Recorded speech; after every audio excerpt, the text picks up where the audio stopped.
Hello everyone. सो आपके जो CTET का एग्ज़ाम है उसको लगभग कह रहे हैं कि 17 डेज़ रह गए हैं, 17 दिन रह गए हैं।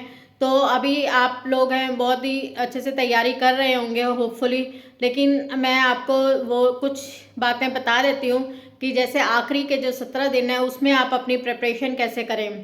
तो मैंने कुछ बातें पहले भी वीडियोस डाली हैं, तो आप लोग ज़रूर देखिए जो टिप्स दिए हैं। और अभी आखिरी 17 दिन हैं, तो इसमें आपको जो सीटेट की प्रिपरेशन है वो कैसे करनी चाहिए।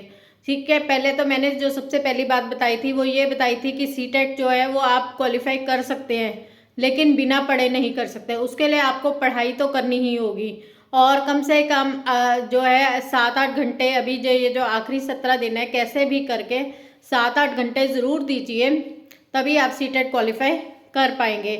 और उन 7-8 घंटे में आपने कोई इधर उधर का सिलेबस नहीं करना है कि आप बहुत ज़्यादा जो है पढ़ाई करें। और जो आप ऑलरेडी कर चुके हैं उसको ज़रूर रिवाइज़ कीजिए, उसको अच्छी तरह से पक्का कीजिए।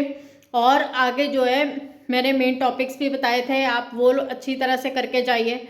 और उसके बाद आप मॉक टेस्ट ज़रूर दीजिए।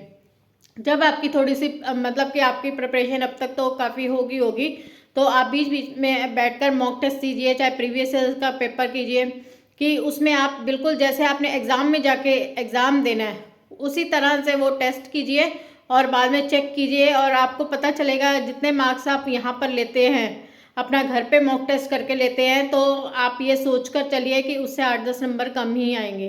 क्योंकि हमें नहीं पता होता कि पेपर जो है वो टफ आने वाला है या इजी आने वाला है या कैसा आने वाला है, या किस सब्जेक्ट का जो है एग्ज़ाम कैसा आएगा।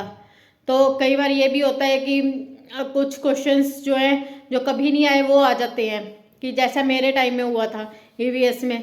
कुछ क्वेश्चंस ऐसे थे जो कि पिछले प्रीवियस ईयर्स के किसी पेपर्स में नहीं आए हुए थे, और वो मतलब कि कहीं थे भी नहीं बुक में।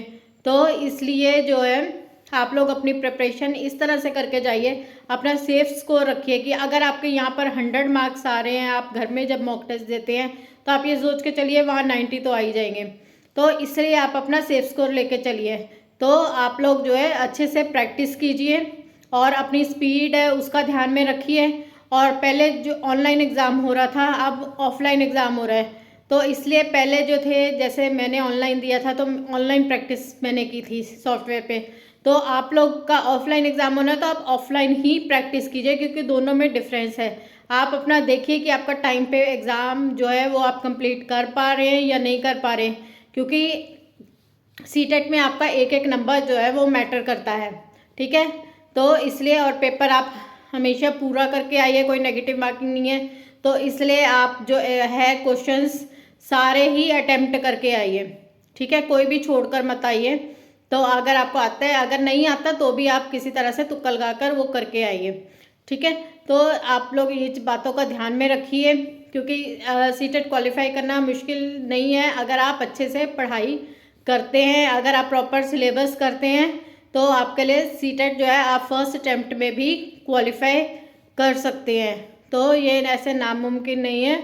तो आप लोग इन बातों का ज़रूर ध्यान में रखिए, और मेरी बेस्ट विशेज़ आपके साथ हैं, और जो भी अपडेट होगा वो मैं आपको साथ के साथ देती रहूँगी। ठीक है, तो आप लोग मेरे साथ जुड़े रहिए। जिन्होंने चैनल को सब्सक्राइब नहीं किया सब्सक्राइब कर दीजिए, और बेल आइकन को ज़रूर क्लिक कीजिए ताकि सभी नोटिफिकेशन और अपडेट्स आपको मिलते रहें। Thank you.